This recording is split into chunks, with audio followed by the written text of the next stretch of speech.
For years, Michelle Obama appeared unbreakable, strong, composed, and always in control as First Lady beside Barack Obama. But behind the confidence was a mother making painful sacrifices to protect two daughters growing up under non-stop public scrutiny. Now, years later, that carefully held composure cracks. When Malia Obama and Sasha Obama finally speak honestly about their childhood, about pressure, expectations, and what it really cost to be America's daughters, Michelle is overcome with emotion. What did they admit that brought her to tears? And why does this confession rewrite everything we thought we knew about the Obama family? Stay with us, because this moment is raw, deeply personal, and far more shocking than anyone expected. Michelle Obama was born Michelle LaVaughn Robinson on January 17, 1964, in Chicago, Illinois, into a close, hard-working family of four. Her mother, Marion Shields, worked as a secretary at Spiegel's catalog store before becoming a full-time homemaker, while her father, Fraser Robinson III, was employed at the city water plant and served as a Democratic precinct captain. Michelle often described her childhood as traditional and grounded. Her father went to work, her mother kept the home running, and evenings were spent together around the dinner table. Family time mattered deeply, whether it was playing games, taking vacations, or simply supporting one another. And those early bonds would later shape how Michelle chose to raise her own children. Growing up in such a tight-knit household, Michelle naturally looked up to her older brother, Craig Robinson, but that admiration sometimes came at a cost. At school, she was frequently underestimated and confronted with subtle discrimination. Her intelligence and opinions were often measured against her brothers rather than valued on their own. That pressure was made heavier by a painful reality at home. Her father was battling multiple sclerosis. Watching his health decline deeply affected Michelle, making outside negativity hit harder, but it also forged her resilience. Early on, she learned to push past dismissive attitudes and turn doubt into determination. Academically, Michelle stood out from a young age. She entered a gifted program at Bryn Mawr Elementary School, later renamed Boucher Academy, before attending Whitney M. Young Magnet High School. There, she excelled, earning honor roll status for 4 consecutive years, serving as student council treasurer and joining the National Honor Society. In 1981, she graduated as the salutatorian of her class. Her next step was Princeton University, but Michelle would soon discover that leaving home didn't mean leaving challenges behind. Michelle arrived at Princeton University determined to prove herself, but she quickly learned that discrimination didn't end with high school. Majoring in sociology with a minor in African American studies, she worked to step out of the shadows of her brother, her race, and her gender. Even on campus, she often felt like an outsider. At one point, the mother of a white roommate reportedly tried to have her daughter reassigned because of Michelle's ethnicity. Walking through Princeton, she sometimes felt less like a student and more like a visitor. Rather than retreat, Michelle leaned into community. She became active in the Third World Center, an academic and cultural hub that supported minority students, and took charge of its daycare program, which also offered after-school tutoring. College also exposed her to a level of wealth that shocked her. Students driving BMWs were a far cry from the world she grew up in.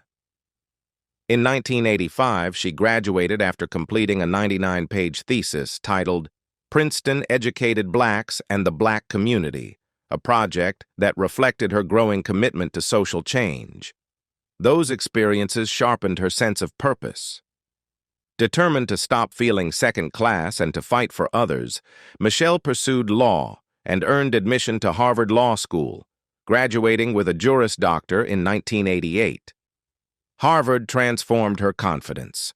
Guided by faculty mentor Charles Ogletree, she came to fully embrace that she could be both brilliant and black on her own terms. She also worked with the Harvard Legal Aid Bureau, helping low-income tenants navigate housing disputes. Then life hit hard. After years of illness, Michelle's father died from multiple sclerosis. Soon after, she lost a close friend, Suzanne. The grief was overwhelming, but instead of slowing her down, it fueled her resolve. She poured herself into her career, determined to make an impact. Dating wasn't on her agenda until a charismatic young lawyer named Barack Obama walked into her workplace. She was assigned to mentor him. Neither expected what came next. Michelle valued stability, while Barack Obama was naturally adventurous, a contrast that shaped their early relationship. Their first date, a simple trip to the movies, quickly led to deeper romance. By October 1992, they were married and looking ahead to building a family. When Michelle became pregnant, the joy felt complete until she suffered a miscarriage. The loss deeply traumatized her, leaving an emotional scar that rarely showed in public. Afterward, the couple made the difficult decision to pursue IVF, a path that eventually brought them two daughters, Malia Ann in 1998 and Natasha, known as Sasha, in 2001. Motherhood changed Michelle's priorities entirely. Her daughters came first, even when it meant stepping back from her legal career. When Barack was elected to the Illinois State Senate in 2004, the couple decided not to uproot their children. Michelle and the girls stayed in Chicago rather than move to Washington, determined to preserve a sense of normalcy. Barack shared that commitment. During his 2008 presidential campaign, he made deliberate compromises to remain present as a husband and father. Still, the pressure of politics took its toll. After Barack won the presidency and became the 44th president of the United States, family life grew more strained. In the audacity of hope, Barack later admitted that both he and Michelle were exhausted, writing that they had little time for conversation, much less romance. Michelle felt the weight of it all. She had influence, respect, and the power to change lives, but none of it mattered more than keeping her family intact. Determined not to lose what mattered most, Michelle sought guidance from women who had lived the same life before her, including Rosalind Carter, Hillary Clinton, and Laura Bush. Eventually, she asked her own mother to move into the White House, believing that family support was essential. Slowly, adjustments were made. No matter how packed their schedules became, the Obamas protected family dinners, game nights, vacations, and quiet moments together. Michelle's determination was rooted in her childhood. She had watched her father, despite illness, show up for his family every day. That example stayed with her. She closely followed her daughter's education, taught them empathy, read to them at night, and allowed them to grow into themselves, not as political symbols, but as young women finding their own identities. Barack shared that resolve. Having grown up without his own father, he was determined that his daughters would never feel that absence. Together, they chose family, again and again, no matter the cost. In an interview with Ellen DeGeneres, Barack Obama spoke candidly about watching his daughters grow up, especially Malia. He admitted that while Malia was more than ready to leave home, he wasn't quite prepared for that moment himself. She had become one of his closest companions, someone he genuinely enjoyed being around. Still, he recognized that she was intelligent, capable, and ready to step into the world on her own terms. Michelle shared that same outlook. She and her husband were united in one core message to their daughters: never define yourselves by your parents' achievements. Instead, they encouraged Malia and Sasha to find their own paths and create identities separate from the Obama name. Michelle often spoke about the importance of giving young people, especially young women, the space to understand who they are without measuring themselves against public expectations or outside pressure. That philosophy shaped their response when Malia chose to take a gap year after high school. There was no resistance from Michelle or Barack. In fact, they supported the decision wholeheartedly, believing it was a rare window for self-discovery before life accelerated again. Barack later reflected that this period mattered deeply, not only for Malia, but for their family as they prepared for a return to a more ordinary life. Malia used that year with intention. Drawn to storytelling and film, she explored the entertainment industry firsthand. She interned on the set of HBO's Girls in New York, working alongside creator and star Lena Dunham. She also gained experience as a production assistant on the sci-fi series Extant, which starred Halle Berry, and spent time interning at the Smithsonian National Zoo, broadening her perspective beyond Hollywood. When the gap year ended, Malia turned her focus back to college. She explored a wide range of options, visiting both public and private universities, including schools in California, New York, and even her parents' alma maters. Throughout the process, Michelle stayed close, not to decide for her, but to offer guidance and perspective, helping her daughter think carefully about where she would grow best and feel most at home. In an interview with 17, Michelle Obama shared the advice she gave Malia as she considered college. Michelle explained that she never wanted her daughters to chase prestige for its own sake. Rather than choosing a school based on name recognition or rankings, she encouraged them to focus on what truly fit them.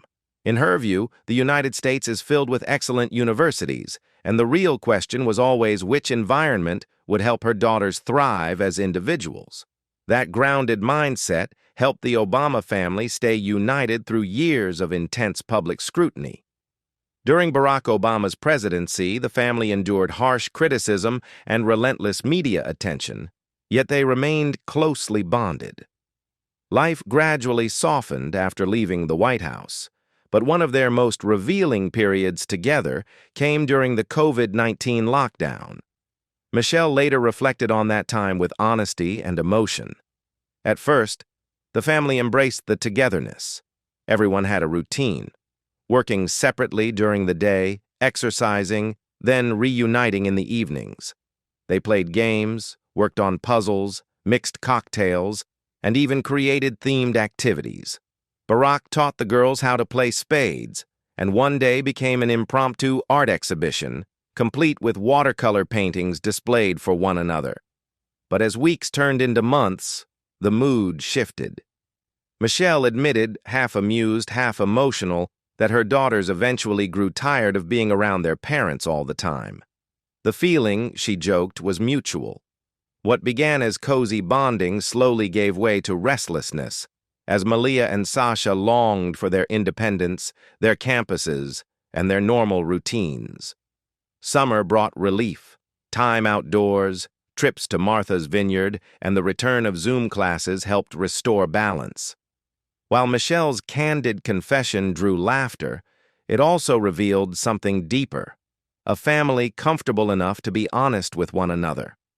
Beneath the humor was pride in raising two thoughtful, intelligent young women, and gratitude for a bond strong enough to weather both the spotlight and the silence. Raising her daughters was never simple, and Michelle Obama has often said she feels proud of how she managed it, especially given that her girls spent their most formative years growing up inside the White House, surrounded by constant scrutiny and political chaos. She credits much of that stability to her partnership with Barack Obama, calling herself fortunate to have married someone who shared the same values and commitment to family. In her view, even when pressure strained their relationship, the friendship and foundation they built always pulled them back together. Life grew calmer after leaving the White House, and Michelle approached the transition from First Lady to private citizen with clarity and intention. She entered this next chapter determined that everything she did would still carry meaning. That resolve led her to launch the Global Girls Alliance, an effort centered on expanding educational opportunities for girls worldwide, and to embark on a nationwide tour promoting her memoir, Becoming. The book became a global bestseller, resonating deeply as she shared personal stories of resilience, identity, and growth. Through speeches, conferences, and public conversations, she continued using her platform to inspire others to find purpose in their own journeys. Education remained at the heart of her mission. Michelle often spoke about how learning opened doors throughout her life and encouraged young people to see education as a path to empowerment, whether as future leaders, teachers, doctors, lawyers, or community advocates. At the same time, she became more selective, gradually easing toward a quieter phase of life. Together, she and Barack focused on strengthening their foundation and philanthropic work, with the long-term goal of stepping back and spending more time together. That new chapter, however, was marked by personal loss. Michelle's mother, Marion Robinson, passed away at 86, a blow she acknowledged with deep gratitude and tenderness. She remembered her mother as a woman who found joy in simplicity, from modest homes to handmade holiday decorations, and who embodied quiet strength and contentment. That legacy of love and steadiness shaped Michelle profoundly. Family, at its core, has always guided Michelle Obama.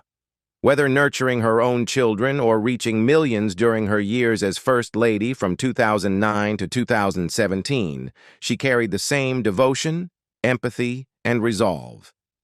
It is that combination, strength rooted in love, that continues to define her life beyond the White House.